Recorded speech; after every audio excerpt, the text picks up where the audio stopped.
Были такие трафареты, да, то есть рисунок нашего будущего изделия. Его мы перенесли, вырезали, перенесли на металл. То есть мы наклеили на пластину, да, с помощью клея ПВА. После мы просверлили внутренние окошки. Вот эти вот. И после просверления мы приступаем уже к выпиливанию с помощью лобзика. То есть мы продеваем пилочку через отверстие. Фиксируем лобзик.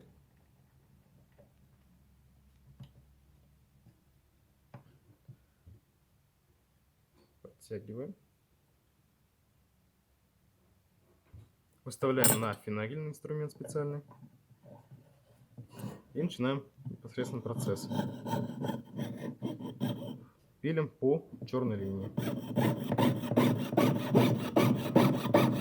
В первую очередь мы должны выпилить по внутренним контурам, да, то есть по внутренней окошке должны выпилить. Для чего мы это делаем? Для того, чтобы нам было удобно.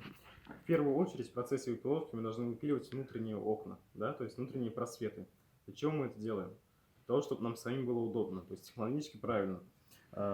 Если мы выпилим сначала наружный контур, да, у нас деталь станет уже маленькой, нам будет неудобно оперировать внутри, то есть выпиливать внутренние окошки.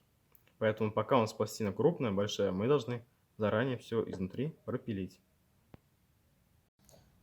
Ну, прям опытному мастеру сделать этот клон хватит 1 часа. Час-полтора по времени. Да? Здесь ничего сложного нет. Самая простейшая здесь операция. Используем выпиловка, шлифовка и полировка. При выпиливании у нас рука должна работать как машинка, как станок, да, лобзик. То есть мы должны пилить все время в одну сторону, прямо, а подворачивать только сам металл. Никаких других лишних операций руками мы не должны проводить. Руку не двигать, не выворачивать, лобзик держать вертикально, да, как леночная пила, скажем, и поворачивать сам металл в процессе выпиливания. А при резких поворотах во время выпиливания, да, при быстрых резких поворотах во время выпиливания лобзик у нас пилочка может лопнуть. Поэтому нужно быть довольно аккуратным, не спешить и делать все, поворачивать довольно медленно. Специализированного станка, то есть если нет станка такого, то в домашних условиях можно взять финагель, ласточка. То есть это финагель вот такой же деревянный инструмент, который крепится на стол с помощью струбцины, да? И снизу вместо поддона, чтобы собирать опилки, можно придумать что-нибудь другое, да? Постелить, тоже какой-нибудь поддон придумать можно. То есть верстак вполне может соорудить самому. То есть много времени это не займет. И можно заниматься этим в домашних условиях.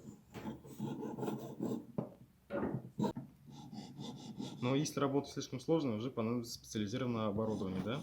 То есть в домашних условиях можно сделать такие простые вещи, как кулоны, подвески, да? Кольца. Такие самые элементарные вещи в ювелирных, то есть в ювелирных украшениях.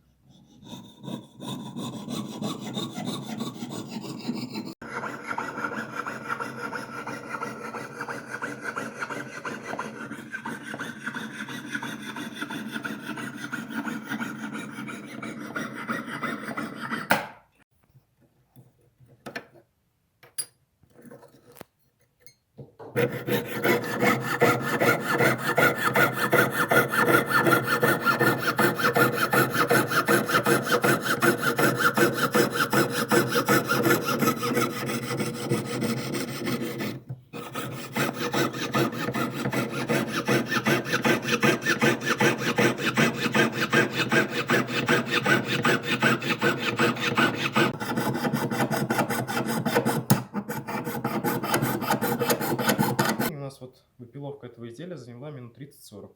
Дальше у нас идет уже обработка поверхности, шлифовка поверхности и полировка.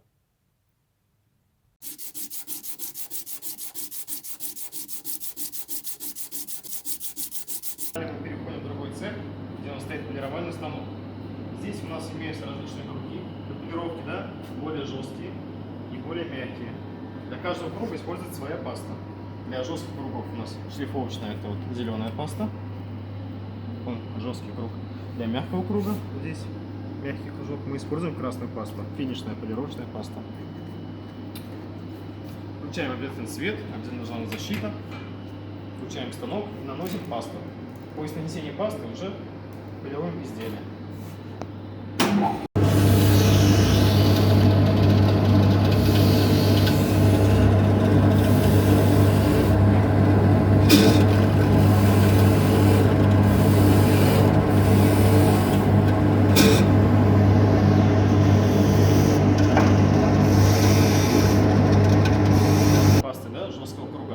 на белый круг с красной пастой. То есть она более мягкая. Это была шлифовочная операция, это уже полировочная. То есть здесь мы включаем, наносим пасту и проходим еще раз.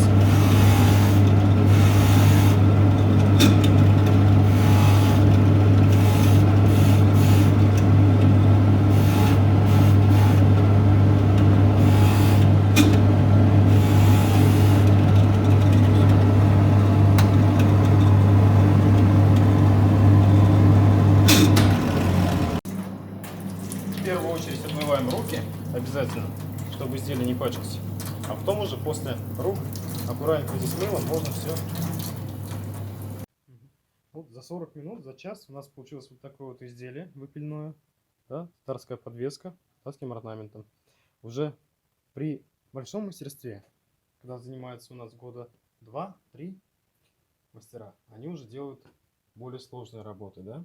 То есть чеканные работы, филигранные работы здесь у нас представлены.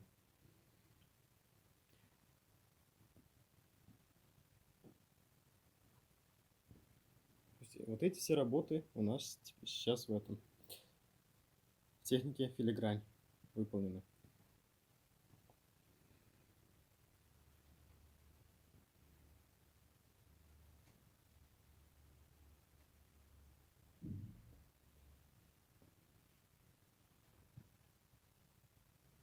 Всем, кто захочет попробовать мастерство ювелирное, попробовать сделать своими руками, я желаю всем удачи, вам большого терпения, старания, у вас все получится.